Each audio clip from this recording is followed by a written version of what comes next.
Last লেসনগুলোতে আমি chart title এবং axis title আমি ম্যানুয়ালি অ্যাড করেছি এবং এটার ডাটা আমি চেঞ্জ করেছি ম্যানুয়ালি টাইপ করে।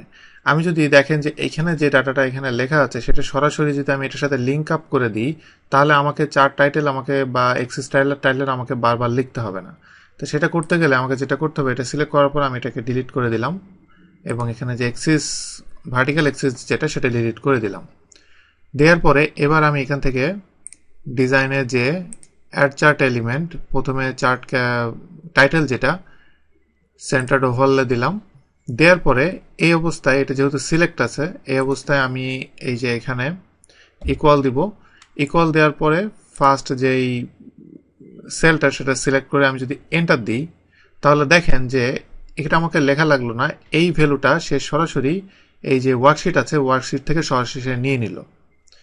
একইভাবে আমি এক্সিস টাইটেলসের ভিতরে যে প্রাইমারি ভার্টিক্যাল যেটা, সেটার ভিতরে আমি ইকুয়াল দিয়ে ইন ডলার যেটা, এই সেলটা সিলেক্ট করে আমি যদি এন্টার দিই, তাহলে এখানে দেখেন যে ইন ডলার লেখাটা সরাসরি এখানে চলে আসলো।